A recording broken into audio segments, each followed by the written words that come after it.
Madam कि आपने मुझे बैंकिंग बिल 2024 पर बात करने का मौका दिया।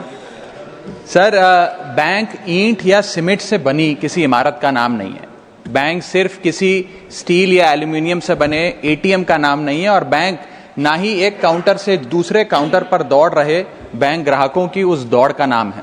बैंक नाम है विश्वास का, बैंक नाम है अधिकार का, न्याय का, समानता का। लेकिन पिछले कुछ वर्षों में ये विश्वास जो ग्राहकों का बैंकिंग व्यवस्था में था, वो कहीं ना कहीं कमजोर होता नजर आ रहा है। और उसके कुछ बुनियादी कारण, बहुत ही बेसिक कारण आज मैं सदन में आपके माध्यम से सबसे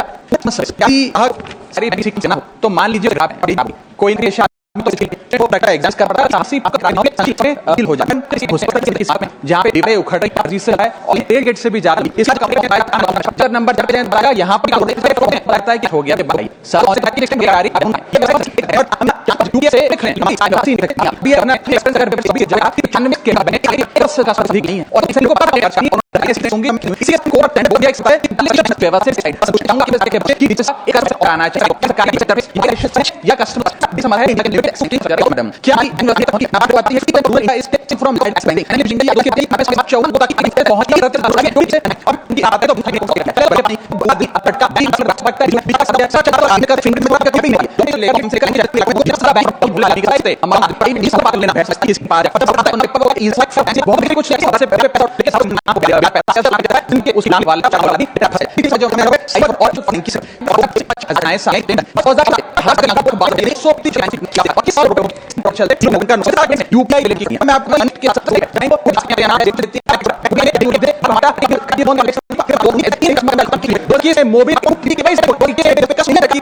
न्यूनतम बैलेंस नहीं रखते हैं तो 100 से 600 रुपए प्रति माह बैंक आपका काट लेता है।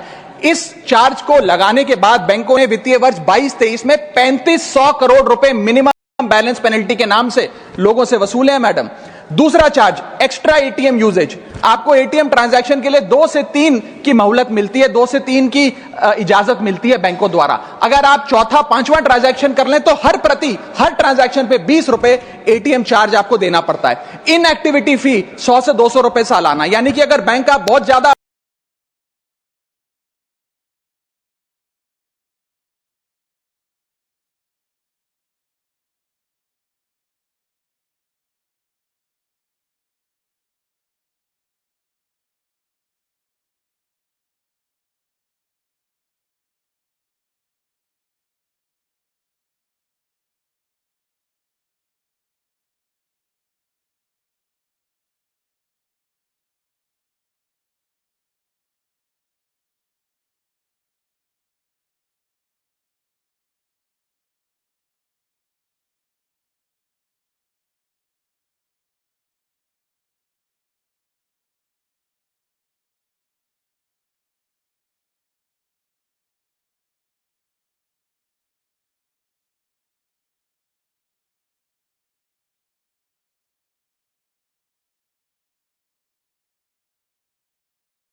अपना अकाउंट यूज नहीं करते हैं तो बैंक इनएक्टिविटी के नाम पे भी चार्ज लगा देता है। फिर बैंक स्टेटमेंट आप मंगवाते हैं तो बैंक स्टेटमेंट इशुएंस चार्जेस के नाम पर आपसे 50 से 100 रुपए लेता है। फिर आप कहते हैं हमें एसएमएस अलर्ट के माध्यम से मेरे बैंक के खाते में क्या आ रहा है उसकी जानकारी मिले, तो एसएमएस अलर्ट चार्जेस के नाम पर भी प्रति क्वार्टर 20 से 25 रुपए आपसे लिया जाता है। ऑनलाइन पेमेंट करेंगे एनईएफटी के प्रति ट्रांजैक्शन के नाम पे बैंक आपसे पैसा वसूलता है, और डिमांड ड्राफ्ट पे ऑर्डर बनाने जाएं तो 100 से 200 रुपए प्रति डिमांड ड्राफ्ट आपसे पैसा वसूलता ही वसूलता है। यानी कि कस्टमर्स की जेब काटी जा रही है और कस्टमर्स को पता भी नहीं लगता कि कितना पैसा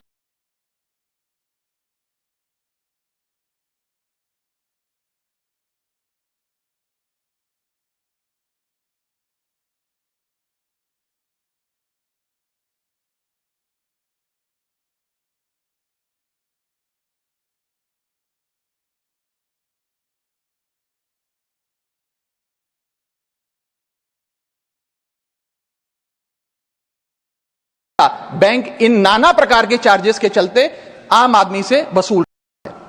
मेरा पांचवा और आखिरी point madam, insurance and investment product miss selling. अपने क्वार्टरली या मंथली टारगेट्स पूरा करने के लिए बैंक के एग्जीक्यूटिव मिस सेलिंग करते हैं, गलत प्रोडक्ट लोगों को बेचते हैं। यह भी एक प्रकार का हनी ट्रैप है। मीठी मीठी बातें कर भोले भाले मासूम लोगों को ऐसे प्रोडक्ट्स बेच दिए जाते हैं जिनकी जरूरत उन्हें है ही नहीं। IRDAI insurance regulatory development authority of India की एक रिपोर्ट बताती है कि 3.5 लाख सालाना कंप्लेंट्स में से 20% कंप्लेंट्स सिर्फ और सिर्फ मिस सेलिंग की, गलत प्रोडक्ट बेचने की उन्होंने दर्ज करी हैं। सेबी की एक रिपोर्ट बताती है कि 30% इन्वेस्टर मिसलीडिंग इंफॉर्मेशन का शिकार हैं, और म्यूचुअल फंड्स की मदर बॉडी जिसे association of mutual fund of India कहते हैं, वो बताती है कि 23%, मैं खत्म कर रहा हूं मैडम, 23% इन्वेस्टर ऐसे हैं जिनके पास वो प्रोडक्ट्स हैं जो उनके रिस्क प्रोफाइल और फाइनेंशियल गोल से मेल ही नहीं खाते हैं।